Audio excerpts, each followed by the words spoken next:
Hi, everyone, and welcome to the latest episode of Wolf Talk, your favorite MEDT 8465 podcast.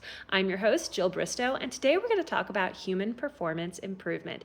And specifically, we're digging into systems thinking. According to Daniel Kim, systems thinking is a way of seeing and talking about reality that helps us better understand and work with systems to influence the quality of our lives.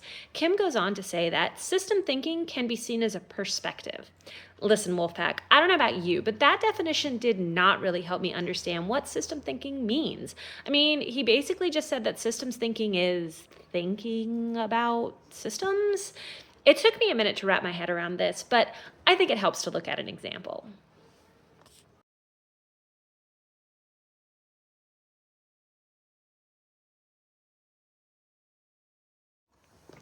So, back in the early 2000s, the state of Georgia was facing some issues in education. Namely, schools weren't performing very well.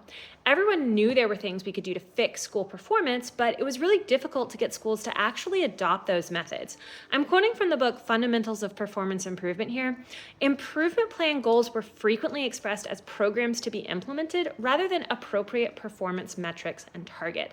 So basically, schools would make improvement plans, but they would just be like, hey, everyone should use thinking maps or PBIS or whatever. And then there was no measurement of the results or like even a target that people were aiming for.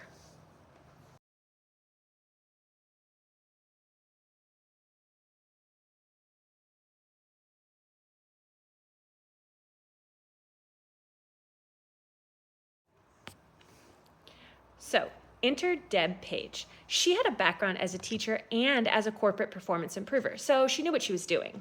Deb started out trying to collect some data on current student performance in Georgia schools, but it turned out that of 181 school districts in Georgia, only 2 were using performance data and results-based planning and evaluation to drive improvement. That's another stat from Fundamentals of Performance Improvement. So Deb was like, here's your problem. Everyone's just implementing stuff without any kind of data-driven approach. So we ended up with 5 goals.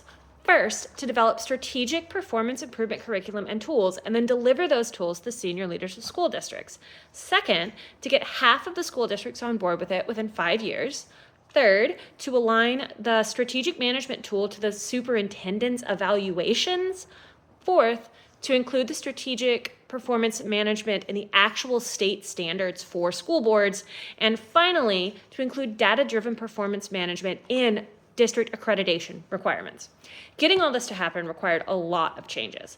They had to get a space for early adopters to show off. They had to create this balanced scorecard template so everyone could measure their performance.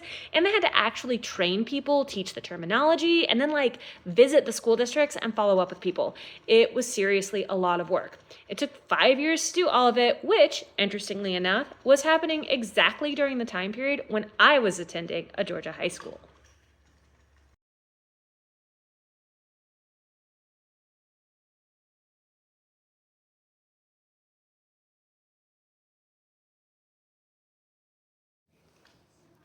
So, the big question, did it work? Well, yeah. Over 5 years, they trained more than 700 leaders, and 50% of districts reported they used the tools. Plus, the Georgia DOE adopted the tools, the School Board Association started using the terminology, there were new tools for evaluations of superintendents, and the accreditation standards started requiring data-driven strategic management tools and practices. Basically, Deb was like, hey, you guys can't improve unless you have some actual data here. You can't just say, hey, let's do this new program and it'll fix all our problems if you don't first analyze what your problems are and then see if the program fixed them. You have to actually use a system. And when people got trained on this, they were like, oh, I guess we do need a system, and boom, everything put it together. But it was a new practice for these school districts, so I'm making it sound really simple, but it actually wasn't. From this case study, we can learn that people really need support to adopt new tools and practices. Without the training of district leadership and adoption at the state level, schools were just going to keep doing what they had been doing, which, to be fair, may have worked, but we could never know that because they never collected any data.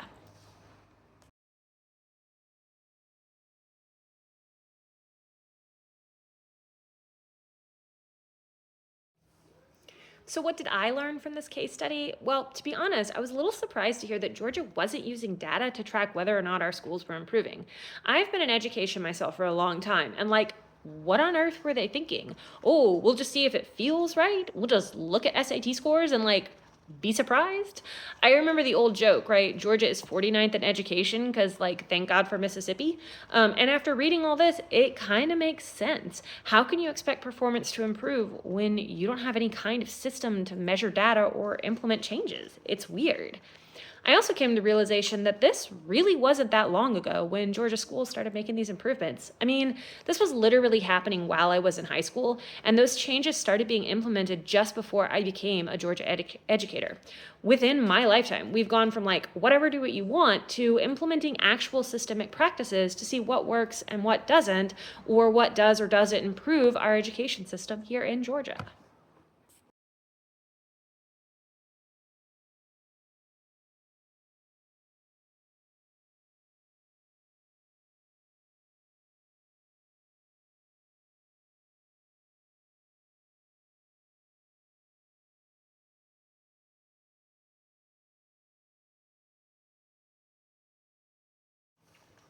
So that leaves me with wondering, how can I use this case study to help me in my project? Well, it seems pretty clear that a systemic approach is needed. You can't just throw pasta at the refrigerator to see if it sticks. That makes for overcooked pasta anyway, so like seriously, don't do that. Instead, you actually have to collect some data and implement a system that will get people to do your program and not just whatever they want.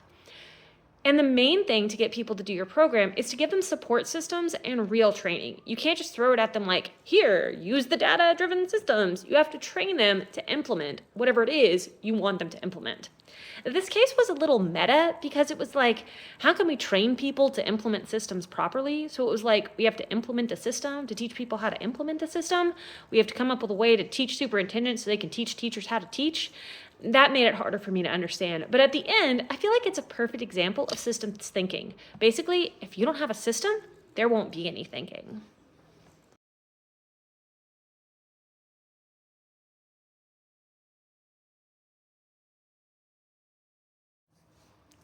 That leaves me with my burning question. And to be honest, my burning question is really specific to my case study, but I can't let it go. What was Cobb County doing during all this time? Were we one of the two districts already using data? Were we early adopters? Did this new approach help? I've only ever known Cobb to be super data focused, but I didn't start teaching here until 2011. Was that a result of Deb Page and her crusade to get us all to use data? If any of the Wolfpack watching this were teaching in Cobb during that time period, I'd love to hear from you. Sound off in the comments below. Other than that, that's all from me today, Wolfpack. Don't forget to like and subscribe, and good luck out there.